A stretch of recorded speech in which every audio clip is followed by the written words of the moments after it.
Hello guys, welcome back to another video. Today we are reacting to Game Theory, The Scary Crimes of the Minecraft Illagers by the Game Theater. So I really expect, so in 3, 2, 1, let's react, subscribe, hit that bell, like the video, subscribe to my second channel too, like the video on my second channel, post on my Reddit, follow my Twitch. I'm gonna be streaming there at what's this coronavirus season, and I'll also react to the Reddit after this coronavirus season. So in 3, 2, 1, let's react. What are the Illagers doing in that dank, secluded mansion of theirs? With its redstone jails, elaborate altars, and hidden rooms housing strange obsidian structures, it really seems like they're plotting something. That is a quote from Marsh Davies, former creative communications manager for Mojang, in his introduction to the Evoker mob back when it was introduced in 2017. It's a line that is outright challenging us. It's telling us there's something hidden within the walls of the Illagers' woodland mansion compound. There's a mystery to be solved out there in those dark forests. One that, according to my research, has gone unanswered that entire time. Now, 3 years later, I think I've done it. I think I know what the Illagers are doing out there. And more importantly, I think I know what they're planning. Let's just say, after today's video, you will never look at Minecraft the same way again. Wow, you will never look at Minecraft the same way again. What crime is that? I will say, murder would probably be the crime that I will be choosing. It's probably murder.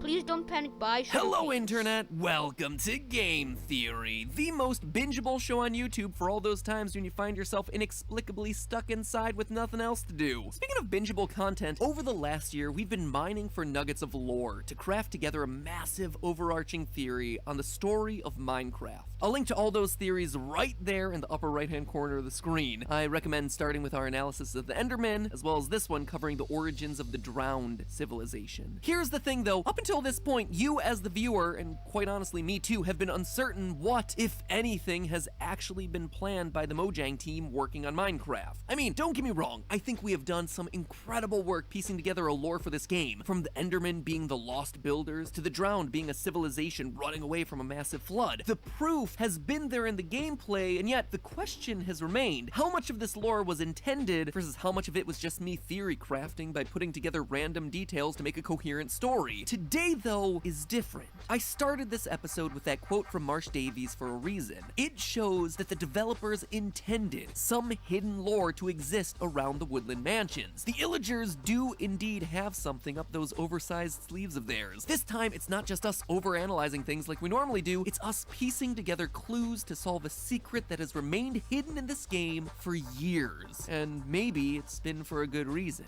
Because if I'm right, the secret that the Illagers are hiding takes this family-friendly game and makes it a much, much darker world. We're talking T for teen at least. I think the Illagers are kidnapping villagers and turning them into animals through some bizarre magic, and that's not all. I think they're going one step further. They're taking those experiments to try and recreate Hero Brian. Now, if you've never been to a woodland mansion before, I don't exactly blame you. The chance of one generating is extremely low. That's why I didn't try to even search for one. Try to even find one in my Minecraft survival series, because I'm never, most likely never, gonna find it. If I do, it's gonna be far, far from my house. They only generate in the rare dark forest biome, and even then, only if it fulfills a certain list of criteria, and you're lucky to boot. That's why even with the maps that you can buy from the cartographer villagers, you still might find yourself trekking for hours to find the nearest mansion. So it's pretty safe to say that these are some of the rarest structures in the game. Entering the mansion, things seem pretty normal at first. The entrance hall is pretty much always the same. It has a nice red carpet, some stairs, and as you go through, you're likely to see lots of normal looking rooms, ones that appear to be dining halls, libraries, little farms of mushrooms and trees, but then you get to some of the stranger structures. Jail cells, a room with a large altar in the middle, a room with a large fake map in the middle, a room with a large fake end portal in the middle, rooms dedicated to large woolen statues of cats and chickens in the middle, always in the middle. It is weird. Yeah, pretty weird. Well, I haven't actually gone to the mansion myself, but the videos that I've been watching about the woodland mansion is pretty weird. pretty weird. Let me be clear, when I say fake end portals and fake maps, I mean it. These aren't made from your typical assortment of end portal frames and lava blocks or paper and compasses. These are made with wool. The fake end portal rooms are filled with orange wool in the middle and a ring of green wool above it, giving the appearance of a stronghold end portal. The map is made out of carpet. So are the numerous beds found throughout the mansion. More wool, more carpet. Again, it is weird. I say it on a lot of these episodes, but I think in this one it's hard to deny. Developers don't just put fake replicas of an end portal into the villain's hideout for the funsies. There is a reason these structures are here. But to understand why, we first need to understand who the Illagers are. For those of you who don't know, Illager is the classification for a group of hostile mobs in Minecraft united by the fact that they all share similar features to normal villagers. The Illagers consist of magic-using evokers, axe-wielding vindicators, and crossbow-slinging pillagers. There's also illusioners, who don't spawn naturally in the game, and the ravagers, which are just the big ol' ugly beasts that the Illagers ride during the raids. Oh, look at that face. Face only a mother, or I suppose another villager could love? Now, it's important to note that the Illager appearance isn't arbitrary. Sure, they look exactly like villagers in need of a suntan, but that is a very intentional decision. It isn't like Mojang just ran out of ideas for how creatures in this universe could look. No, the one bit of lore that we know about these guys is that they're exiles. They were booted out of the villagers' villages. They're outcasts. According to the Minecraft mob bestiary, quote, "The evokers are outcasts from the friendly villages that we know and love, twisted by their practice of evil," end quote. And again, with the Vindicator description, here we go. Like the evokers, the Vindicators were expelled from villages for its unspeakable activities, and it too wanders the halls of the eerie woodland mansions. We do not know what they're trying to achieve out there in the woods, but we must be on our guard, end quote. So again, we're teased with little bits of lore here. These are villagers who are committing unspeakable acts and were booted out of the towns for it, only to take residence in the dark woods, but we have no idea what all that is referencing. So we come back to the initial question. What were they doing? In the woodland mansions, we have prisons and altars built by the Illagers, but what was it all for? Well, what if I told you that the first, and yes, there are several, but the first atrocity is that the Illagers are kidnapping normal, peaceful villagers and turning them into animals. Don't believe me? Take a closer look at the Ravagers I mentioned earlier. The beasts that the Illagers ride into battle. Look familiar? They should. Most obviously, there's that signature nose that completely matches a normal villager. Okay, fine. That would just be an aesthetic choice. Yeah, but the unibrow, the eyes, are pretty similar. And the head, too, is pretty similar. But then, what about the eyebrow? Ravagers have a unibrow, just like every other villager that exists in Minecraft. What makes that similarity stand out all the more is that both the Vindicator and the Evoker, who we know are former villagers themselves that were exiled, have themselves two separate angry eyebrows, clearly differentiating them from every other villager in the game. And yet the Ravager shares the unibrow that the villagers still possess. And what about those green eyes? Again, every villager has green eyes, just like the eyes of the Ravagers. So the features of the Ravager's face are an exact copy of the features on a villager's face, but to say that they are a villager seems to be an extreme jump, right? It does, until you listen to this. That's one of the Ravager's roars. It's this big, fearsome beast that has a little honk, honk, honk at the end of its roar. A honk that sounds kind of like the sounds that a villager makes when it's speaking. In fact, a lot of the Ravager sound effects seem to have an undertone of honking to it. Again, listen to those grunts and roars. The honking is very clearly worked into the sounds that the beast is making,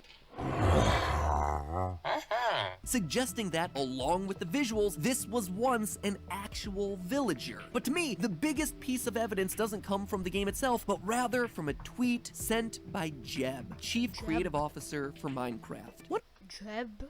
Jeb is the one that revealed this theory out? Jeb? I never think it was Jeb, but you know. One of the odd little details about Ravagers was that when they were first introduced, they were programmed to be scared of rabbits. It was a cute little Easter egg to have a giant, hulking, fearsome beast suddenly run away from such a cute little animal. But when it was first discovered, Jeb, who, again, it bears repeating, is one of the main guys controlling everything Minecraft, Jeb tweeted back this. I asked Josh to remove this feature again. Although funny, being scared of rabbits doesn't fit with the beast's lore. End quote. Doesn't fit with the lore? Ravager lore is non-existent. Literally, in the Meet the Ravager blog post, there is nothing about how these characters fit into the story. The various bestiaries and wikis, nothing about the lore of these mobs. Sure, there are stories about how they were originally conceptualized, what they're based off of, but nothing about the lore as they fit into the story of Minecraft. And yet, apparently, the lore exists enough for the rabbit scaring it off to somehow throw off that entire plot line. And I think I know why. I think it's because they're made of villagers. And villagers aren't scared of rabbits, so the beast that they are turned into by the Illagers shouldn't scare them either. In short, I think that the prison cells and those sacrificial looking altar things in the woodland mansions are used for when evokers and vindicators capture villagers to use in their, how did the mob bestiary put it? Unspeakable activities. I mean, between the magic and the axe, those two mobs should have pretty much everything they need to convert a villager into a giant hulking beast. Well, everything but the power over life and death. That would probably be helpful if you're trying to create some sort of weird animal villager hybrid monstrosity. Oh wait, the Illagers actually have that ability too. You see, evokers hold power over life and death considering that they're the only source of totems of undying in the game. These totems are special items that allow the wielder to escape from death. And that, my friends, is the true plan of the Illagers. Sure, they might be making beasts out of villagers, but I believe that's only one component of their larger overarching plan. I think that the unspeakable activities that got them kicked out of the villages in the first place are actually them running experiments trying to harness the powers of life and death. They are literally playing God. I mean, they have totems of undying. They are the only ones to have totems of the undying, and we see that these things work. I mean, they certainly managed to keep us alive. Plus, we know that magic is a real thing in Minecraft. Obviously, in the game, we're able to enchant weapons and armor using lapis lazuli. So Minecraft is making the case that lapis lazuli has some sort. Lapis lazuli. I've never heard someone pronounce it that way. So I always say lapis lazuli, but it's actually, is it actually lapis lazuli? Is there actually an ore in real life that is called lapis lazuli? I know, is that actually the way you pronounce it, or is that just how Pat pronounces it? I'm still pronounce it lapis lazuli because lapis lazuli is like, oh no, it's not natural. Sort of mystical power. Now, this isn't a totally novel idea. Humans dating back all the way to ancient Sumeria have also believed that lapis had some sort of mystical quality. The Sumerians believed there is actually an ore that's called lapis lazuli. So the lapis lazuli is actually pronounced that way. So we should always pronounce it lapis lazuli, not lapis lazuli. It's lapis lazuli. That lapis held the souls of gods. And all of that seems pretty darn relevant considering where lapis lazuli is hidden in the woodland mansions. Well, now he says lapis lazuli. Before he said lapis lazuli. So what is it? What is the pronunciation of lapis lazuli or lapis lazuli? We do not know. Is it lazuli or lazuli? We don't know. It's not obvious. There is a block of lapis hidden in the center of the giant wool Illager heads that decorate the entire building, implying there to be this close. Really? There's an actual lapis block in the middle of those? I thought there's just nothing there. Oh, maybe it's just like you thought it was wool, but it's actually lapis lazuli block. Close connection between Illagers and this magical stone. I mean, in the statues, it's literally right where their brain should be. Now, I cannot stress enough how bad of an idea it would be to actually inject lapis lazuli into your head. There's nearly a 100% chance of medical complication and a 0% chance of you getting magical powers, but in the Minecraft universe, it seems like the odds are a bit more in your favor considering the evoker's magical powers. Could all of these statues be implying that evokers have lapis literally implanted into their skulls, thereby giving them their magical abilities? Probably not. If that were the case, you'd expect them to have some chance of dropping a shard of lapis or something. But the lapis stone being in the middle of the statue's head does imply that maybe experiments with lapis and magic were another thing that got these villagers kicked out and turned into the exiled Illagers. Which brings us back to their experiments on life and death. Because here's the thing, I don't think it stops with just the Ravagers. I believe that there's something far more sinister and threatening going on in the Woodland Mansions that ties together all of these clues while also explaining what happened to get the Illagers thrown out of society. In some rooms in Woodland Mansions, there are piles and piles of blue and cyan wool. Okay, it sounds pretty mundane. Yeah, that's not really mean. Do you get excited about piles and piles of blue and cyan wool? Probably not. But consider the specific coloring of this wool. Blue and cyan. They're the same colors as default Steve's clothing. His cyan shirt, his blue pants. I mean, there is really no other reason to have stacks of blue and cyan wools together in a room. It is such a specific item in such a specific set of 2 colors. I mean... And there's no, technically, 3 colors. Sure, elsewhere in the Woodland Mansion, the Illagers use blue wool sometimes as carpet to make fake beds or maps. But they also use yellow and red wool for those same purposes, and we see none of that in any of the rooms in the Woodland Mansion, and yet we see rooms dedicated to just blue and cyan wool. They are specifically Steve-colored wool piles. Steve and zombie-colored wool piles. Remember, this is a cult with at least some control over life and death, and in the Minecraft world, we see snowmen built with 2 snow blocks and a pumpkin. We see iron golems made by creating a T out of iron and then plopping a pumpkin head on top of that. Now we have ourselves a cult of Illagers who create giant statues in their homes and sometimes even embed lapis lazuli into them. So it's not so much of a stretch to think that they could maybe stack some blue and cyan wool together, plop a pumpkin on top, and hope to create a new Steve. But you see, that's where things probably went. The new Steve is Herobrine. Are they planning to create Herobrine? If they are, that would be clap to the Minecraft community, because if the next update is actually you can actually put wool and a pumpkin, you can actually make Herobrine. That would be pretty good, but that would probably happen in the 1.14 update. The 1.15 update is another update, so if they did that, that would be 1.14 update.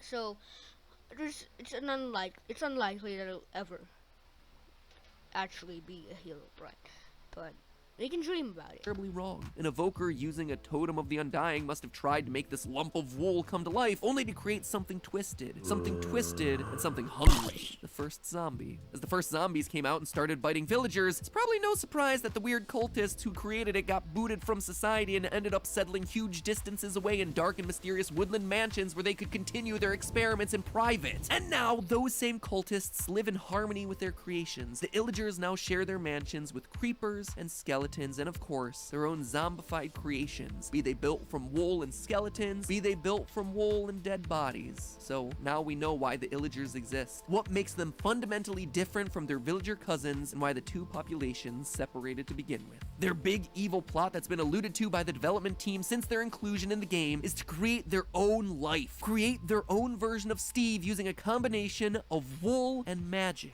But in the process, they created zombies. They're like the Elric brothers of Minecraft. Who knew that it would take more than a few bits of wool to make a human? And now everyone in the Minecraft world has to pay a price. And that, my friends, is the secret of the Woodland Mansion. But hey, that's just a theory. A game theory. Thanks for watching.